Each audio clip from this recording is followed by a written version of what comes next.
और झारखंड की सियासत तेज हो गई है। वजह है राज्यसभा सांसद धीरज साहू के यहां से करोड़ों रुपए बरामद होना। बताया जा रहा है कि देश में सबसे बड़ी बरामदगी है, क्योंकि इससे पहले जब लखनऊ के इत्र व्यापारी के यहां से पैसे बरामद हुए थे तो वो लगभग 194 करोड़ थे। लेकिन यहां पे जो एजेंसियां हैं उनके हवाले से जो खबर आ रही है, बताया जा रहा है कि अभी तक 210 करोड़ रुपए बरामद हो चुके हैं और यह आंकड़ा 250 तक जा चुका है। ज्यादा जानकारी के लिए इस वक्त हमारे साथ हमारे संवाददाता शाहनवाज होंगे, उनसे बात करेंगे और जानेंगे कि आखिर यह मसला इतना बड़ा क्यों हो गया है। बाबूलाल मरांडी इसे लेकर सवाल खड़े कर रहे हैं। वहीं पीएम मोदी ने ट्वीट कर सवाल उठाया है कि देशवासी नोटों के ढेर को देखें और फिर इनके नेताओं के ईमानदारी के भाषणों को सुने। वाकई में बड़ी बात है, इतनी बड़ी बरामदगी वाकई में काफी बड़ी बात है। हमारे साथ हमारे संवाददाता शाहनवाज है। शाहनवाज, लगता है कि सियासत काफी तेज हो गई इस बात को लेकर, दिल्ली से लेकर रांची तक आखिर इतनी बड़ी बरामदगी जो हुई है।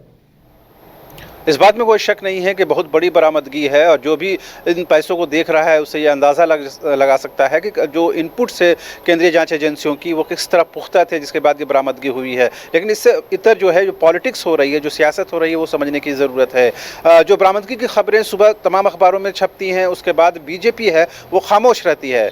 लेकिन जैसे ही प्रधानमंत्री की तरफ से ट्वीट किया जाता है, उसके करीबन 3 घंटे के बाद प्रदेश के जो बीजेपी के अध्यक्ष हैं बाबूलाल मरांडी, जो पूर्व मुख्यमंत्री हैं, वो एक प्रेस कॉन्फ्रेंस करते हैं और सीधे सीधे इस मामले को लेकर के कांग्रेस के शीर्ष नेतृत्व को कहीं न कहीं कटघरे में खड़ा करते हैं और ये बताने की कोशिश करते हैं कि जिस पैसे की बरामदगी हुई है इसका सीधा संबंध झारखंड के मुख्यमंत्री हेमंत सोरेन से है, साथ ही कांग्रेस के शीर्ष नेतृत्व से है। लिहाजा धीरज साहू की तुरंत गिरफ्तारी होनी चाहिए, उन पर FIR करके तुरंत उनको कस्टडी में लेना चाहिए और उनसे पूछताछ होनी चाहिए। बाबूलाल का दावा है कि अभी करीबन 300 करोड़ रुपए की बरामदगी हुई है। अगर सख्ती से पूछताछ होगी तो और भी पैसों की बरामदगी होगी। बाबूलाल यही नहीं रुकते हैं, बाबूलाल ये बताने की कोशिश करते हैं कि जिस तरह से करप्शन के चार्जेस राज्य सरकार पर लग रहे हैं और जिस तरह के घोटाले हुए हैं, उन तमाम का पैसा इन पैसों के साथ मिला हुआ है। सरकार की तरफ से भले ही इसका आपको जवाब नहीं दिया जा रहा या सत्ता पक्ष की तरफ जवाब नहीं दिया जा रहा, लेकिन बाबूलाल सीधे सीधे इन पैसों का ताल्लुक जो है वो राज्य सरकार से, यूपीए सरकार से बताने की कोशिश कर रहे हैं और ये बताने की कोशिश कर रहे हैं कि ये भ्रष्टाचार के पैसे हैं। यही वजह है कि मुख्यमंत्री से लेकर के पूरी की पूरी जो सरकार है वो केंद्रीय जांच एजेंसी को कटघरे में खड़ा करती है। लेकिन बड़ी बात यह है और अहम बात यह है कि क्या धीरज साहू पर प्राथमिकी होगी, क्या उनकी गिरफ्तारी होगी, या गिरफ्तारी होती है तो क्या उनसे पूछताछ के बाद और भी बड़ी रकम की बरामदगी होगी। बाबूलाल पूरी तरह कॉन्फिडेंट है और ये बताने की कोशिश कर रहे हैं कि अगर इससे कई गुना पैसे की बरामदगी होगी अगर धीरज साहू को कस्टडी में लेकर उनसे पूछताछ होती है। लेकिन बीजेपी के लिए एक बड़ा सवाल ये हो जाता है कि बीजेपी सुबह से लेकर के शाम तक बिल्कुल खामोश रहती है। हम लोग खुद जाकर के उनके प्रवक्ताओं से बाइट लेते हैं इस सिलसिले में, लेकिन बीजेपी अपनी तरफ से कोई इनिशिएटिव नहीं लेती है इस पूरे प्रकरण को लेकर के। लेकिन जैसे ही प्रधानमंत्री की तरफ से ट्वीट होता है उसके बाद जो प्रदेश इकाई है वो रेस होती है और बाबूलाल मरांडी PC करने आते हैं और ये बताने की कोशिश करते हैं कि हम सड़क से लेकर सदन तक, यानी कि शीतकालीन जब सत्र शुरू होने जा रहा है 15 दिसंबर से, उस दौरान भी हम इस सवाल को उठाएंगे और आंदोलन करेंगे और पूरी रणनीति हम तैयार करने जा रहे हैं। तो जाहिर सी बात है सुबह से शाम तक जो बीजेपी है वो खामोश बैठती है, लेकिन जैसे ही कहीं ना कहीं प्रधानमंत्री का ट्वीट आता है बीजेपी इकाई भी एग्रेसिव हो जाती है और सीधे सीधे धीरज साहू के बहाने मुख्यमंत्री को निशाना साधने की कोशिश होती है और ये बताने की कोशिश होती है कि जिन पैसों की बरामदगी हुई है इसका सीधा ताल्लुक CM से है और कांग्रेस के शीर्ष नेतृत्व से है। जी बिल्कुल शाहनवाज, जाहिर सी बात है सियासत इस पे तेज हो गई है। कांग्रेस की तरफ से, जेएमएम की तरफ से क्या कोई प्रतिक्रिया आई है इस मसले पर? आज सुबह ही हम लोगों ने इस बात की कोशिश की थी बातचीत की जाए, कल भी बातचीत हुई थी।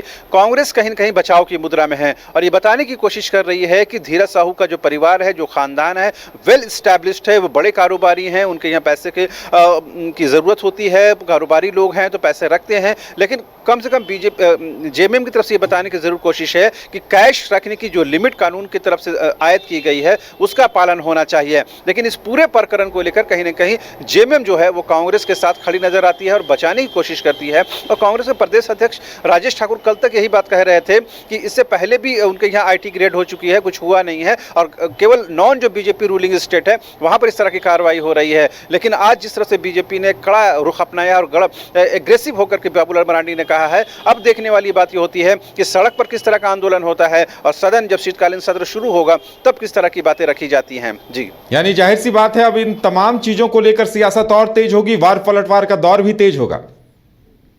से झारखंड में सियासत जो है वो थोड़ी बिल्कुल शांत पड़ी हुई थी, आरोप प्रत्यारोप सतही तौर पर हो रहे थे, लेकिन एक ऐसा मुद्दा कहीं ना कहीं लगा है जिसकी जो आवाज़ है वो रांची से लेकर दिल्ली तक सुनाई पड़ रही है। और जाहिर सी बात है जब पीएम की तरफ से ट्वीट किया जाएगा तो जाहिर सी बात है कहीं ना कहीं ये राष्ट्रीय विषय बन जाता है और उसी को लेते हुए कहीं ना कहीं प्रदेश बीजेपी इकाई जो है वो एग्रेसिव हो गई है और आंदोलन करने की बात कह रही है। लेकिन वो आंदोलन की रूपरेखा भी बना रहे, कब वो लागू होता है, क्या कुछ करते हैं, वो देखने वाली बात होगी। लेकिन एक बात तो तय है कि शीतकालीन सत्र में इस मुद्दे को जोर शोर से बीजेपी उठाने की कोशिश करेगी। जी चलिए शाहनवाज, हमारे साथ जुड़ने के लिए और तमाम जानकारी देने के लिए आपका बहुत बहुत धन्यवाद। तो अब देखने वाली बात ये होगी कि इस पर आने वाले दिनों में क्या कुछ होता है और ये वार पलटवार का दौर कहां जाकर थमता है।